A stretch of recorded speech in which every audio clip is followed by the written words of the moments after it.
നമസ്കാരം. റാഫ്റ്റോ ക്രിക്കറ്റിലേക്ക് അവർക്കും സ്വാഗതം. നല്ലവർക്ക് കാത്തിരിക്കാൻ തയ്യാറാണെങ്കിൽ നല്ലത് സംഭവിക്കുന്നു. ഏതെങ്കിലും സെയിൻറ്റോ അല്ലെങ്കിൽ അതേ രൂപത്തിലുള്ള ആളുകളോ ഇനി അതുമല്ല മോട്ടിവേഷൻ സ്പീക്കറോ ഒന്നും പറഞ്ഞതല്ല. ഇന്ത്യൻ ടീമിൻ്റെ നായകൻ സൂര്യകുമാർ യാദവ് സഞ്ജു സാംസണിനെ കുറിച്ച് പറയുകയാണ്. ഇന്നലെ ടീം ഇന്ത്യ വെസ്റ്റ് ഇൻഡീസിനെ പരാജയപ്പെടുത്തിയല്ലോ. അതിൽ സഞ്ജു സാംസണിൻ്റെ മാസ്മരിക ഇന്നിങ്സ് ആണല്ലോ ഇന്ത്യൻ ടീമിൻ്റെ വിജയത്തിന് ചാലക ശക്തിയായി വർത്തിച്ചത്. അപ്പോൾ ആ കളിക്ക് ശേഷം കൃത്യമായിട്ട് സഞ്ജു സാംസണിനെ കുറിച്ച് സൂര്യ പറയുന്നു. Gautam Gambhir post match press കോൺഫറൻസിൽ ചിലത് പറയുന്നു. അതുപോലെ എതിർ ടീമിൻ്റെ ക്യാപ്റ്റൻ സഞ്ജുവിനെ കുറിച്ച് പറയുന്നു. അവർ പറഞ്ഞതൊക്കെ നമ്മൾ നോക്കുകയാണ്. കൃത്യമായിട്ട് സൂര്യകുമാർ യാദവ് സഞ്ജു സാംസണിനെ കുറിച്ച് കളി കഴിഞ്ഞിട്ട് പറഞ്ഞത് ഞാൻ എല്ലായ്പ്പോഴും പറയുന്ന കാര്യമാണ്. നല്ലവർക്ക് നല്ലത് സംഭവിക്കും. I always say good things happen to good people who wait. കാത്തിരിക്കുന്ന നല്ലവരായ ആളുകൾക്ക് നല്ലത് സംഭവിക്കുമെന്ന് ഞാൻ എപ്പോഴും പറയുന്നതാണ്. തീർച്ചയായിട്ടും സഞ്ജു സാംസണിന് ഒരുപാട് പേഷ്യൻസ് ഉണ്ടായിരുന്നു. ഒരുപാട് ക്ഷമയുള്ളയാളാണ്. അദ്ദേഹത്തിൻ്റെ ഹാർഡ് വർക്കുകൾ, അദ്ദേഹം എന്താണ് ബിഹൈൻഡ് ദി ഡോറിൽ കളിക്കാതിരുന്ന സമയത്ത് ചെയ്തത് എന്നെനിക്കറിയാം.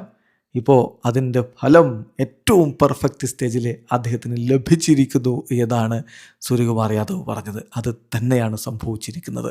സ്വന്തം കഴിവിലുള്ള വിശ്വാസം, ഹാർഡ് വർക്ക് മറ്റെല്ലാവരും തള്ളി പറയുമ്പോഴും തനിക്കത് നേടാൻ പറ്റുമെന്നുള്ള വിശ്വാസം, അതിനുവേണ്ടി വർക്ക് ചെയ്ത് കാത്തിരുന്ന് ഏറ്റവും സുപ്രധാനമായൊരു സ്റ്റേജിൽ സഞ്ജു അങ്ങ് മിന്നിക്കത്തി. Peaking at the right time എന്ന് പറയാറില്ലേ, അതാണ് സംഭവിച്ചത്. ഇനി ഗൗതം ഗംഭീർ പ്രസ് കോൺഫറൻസിൽ കുറേ കാര്യങ്ങൾ പറഞ്ഞ കൂട്ടത്തിൽ സഞ്ജുവിനെ കുറിച്ച് പറയുന്നുണ്ട്. അദ്ദേഹം പറയുന്നു സഞ്ജു ഒരു വേൾഡ് ക്ലാസ് പ്ലെയറാണ്. ടീമിന് അദ്ദേഹത്തെ ഏറ്റവും അധികം ആവശ്യമുള്ള സമയത്ത് ഹി കിക്ക്ഡ് ഇറ്റ് ഓഫ്. അതാണ് ഏറ്റവും പ്രധാനപ്പെട്ട കാര്യം. തീർച്ചയായിട്ടും സഞ്ജുവിന് അറിയാമായിരുന്നു ഈ വിക്കറ്റ് നല്ല രൂപത്തിലാണ് പെരുമാറാൻ പോകുന്നത് എന്ന്. ഹോപ്പ്ഫുള്ളി ഇനി നമുക്ക് ഇതുപോലുള്ള സഞ്ജുവിനെ കൂടുതൽ കാണാൻ പറ്റുമെന്നാണ് ഞാൻ പ്രതീക്ഷിക്കുന്നത്. ഈ ഒരു പ്രകടനം അദ്ദേഹത്തിന് ഒരുപാട് കോൺഫിഡൻസ് നൽകിയിട്ടുണ്ടാകും. ഞാൻ എല്ലാവരോടും സംസാരിച്ചിട്ടുണ്ടായിരുന്നു. സഞ്ജുവിനെ സംബന്ധിച്ചിടത്തോളം ന്യൂസിലാൻഡ് സീരീസ് ഒരു ടഫ് സീരീസ് ആയിരുന്നു. സോ അദ്ദേഹത്തിന് കുറച്ച് ഓഫ് ടൈം കൊടുക്കേണ്ടതുണ്ടായിരുന്നു. പക്ഷേ ഞങ്ങൾക്ക് എല്ലായ്പ്പോഴും അറിയാമായിരുന്നു ഇന്ത്യക്ക് വേണ്ടി മികച്ച പ്രകടനം നടത്താൻ സഞ്ജുവിന് കഴിയുമെന്ന്. അതാണ് അദ്ദേഹം പ്രധാനമായും സഞ്ജുവിനെ കുറിച്ച് പറഞ്ഞു. പിന്നെ കളിയെക്കുറിച്ചും മറ്റുമൊക്കെ വിലയിരുത്തുകയാണ്. അദ്ദേഹം പറഞ്ഞത്, ഞാനിവിടെ ഈഡൻ ഗാർഡൻസിൽ ഒരുപാട് ക്രിക്കറ്റ് കളിച്ചിട്ടുണ്ട്. എനിക്കറിയാം ചേസിങ് അത്ര ടഫായിട്ടുള്ളൊരു ടാസ്ക് അല്ല ഇവിടെ എന്നുള്ളത്. നല്ലൊരു സ്റ്റാർട്ട് ലഭിച്ചു. അത് വെച്ച് നമ്മൾ സ്മോൾ പാർട്ട്ണർഷിപ്പ് ഉണ്ടാക്കി അങ്ങനെ അങ്ങ് പോവുകയായിരുന്നു. പിന്നെ ബയലാട്രൽ സീരീസ് തീർച്ചയായിട്ടും വേൾഡ് കപ്പിൽ നിന്ന് ഡിഫറൻ്റ് ആണ്. ബയലാട്രൽ സീരീസിൻ്റെ സമയത്ത് നല്ല ഡ്യൂ ഉണ്ടായിരുന്നു. ഇപ്പോൾ ഈ first part of the tournament ഇവിടെ അങ്ങനെ ഡ്യൂ ഉണ്ടായിരുന്നില്ല. പക്ഷേ ഇപ്പോൾ വളരെ കൃത്യമാണ്. പ്രഷർ തീർച്ചയായിട്ടും ബൈലാറ്ററൽ സീരീസും വേൾഡ് കപ്പും തമ്മിൽ നല്ല വ്യത്യാസമുണ്ട്.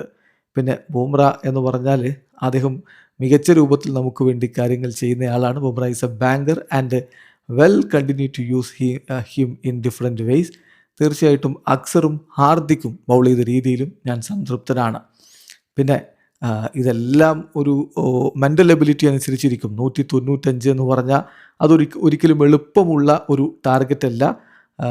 തീർച്ചയായിട്ടും മികച്ച പ്രകടനമാണ് നടത്തിയത്. But the way we played we were never out of the chase. ഈ കളിയിൽ നിന്ന് ഒരിക്കൽ പോലും നമ്മൾ പുറത്താണ് എന്ന രൂപത്തിലല്ല, കൃത്യമായിട്ട് തന്നെയാണ് നമ്മൾ ചേസ് ചെയ്തെടുത്തത്. പിന്നെ peaking at the right time എന്നുള്ളതിൽ ഞാൻ വിശ്വസിക്കുന്നില്ല. വേൾഡ് കപ്പാണ്. വേൾഡ് കപ്പ് ആകുമ്പോൾ എല്ലാ കളികളും ഇന്ത്യക്ക് വേണ്ടി വിജയിക്കേണ്ടതുണ്ട് എന്നാണ് ഞാൻ വിശ്വസിക്കുന്നത്. ഇനി സെമിയിൽ ഇംഗ്ലണ്ടാണ് എതിർ ടീം. നല്ല ക്വാളിറ്റി ടീമാണ്. വാങ്കഡ ഒരു ടഫ് വെന്യൂ ആണ്. Hopefully we will play our best game and tick all the boxes to beat a quality side like England എന്നാണ് അദ്ദേഹം പറയുന്നത്. അതേസമയം ഷായ് ഹോപ്പ് സംസാരിക്കുകയുണ്ടായി. ഷായ് ഹോപ്പിൻ്റെ പ്രസ് കോൺഫറൻസിൽ അദ്ദേഹം പറഞ്ഞത്, സഞ്ജുവിനെ കുറിച്ച് പറഞ്ഞ് മാത്രം നോക്കാം. അദ്ദേഹം പറഞ്ഞത് Sanju Samson played really well.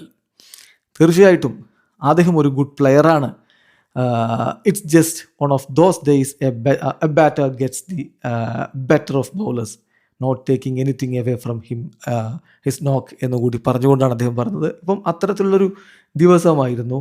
ബൗളേഴ്സിനേക്കാൾ മുകളിലേക്ക് ഒരു ബാറ്റർ കടന്നു പോകുന്ന ദിവസമായിരുന്നു സഞ്ജുവിന്. പക്ഷേ അദ്ദേഹത്തിൽ നിന്ന് ഒരു ക്രെഡിറ്റും ഞാൻ എടുക്കുന്നില്ല. അപ്പം വീണ്ടും ചോദിക്കുന്നുണ്ട്, അദ്ദേഹത്തിൻ്റെ നോക്കാണോ ഈ ഒരു ഡിഫറൻസ് ഉണ്ടാക്കിയെന്ന് ചോദിക്കുമ്പോൾ യെസ് എന്ന് തന്നെ അദ്ദേഹം കൃത്യമായിട്ട് പറയുന്നു. ഏതായാലും എതിർ ടീമിൻ്റെ നായകനും കൃത്യമായിട്ട് സഞ്ജു സാംസണിനെ പുകഴ്ത്തുന്ന കാഴ്ചയാണ് നമ്മൾ കണ്ടത്. വീഡിയോ അവസാനിക്കുന്നു. ക്രിക്കറ്റ് ലോകത്ത് കൂടുതൽ വിശേഷങ്ങളുമായി റഫ്ലക്സ് എത്താം.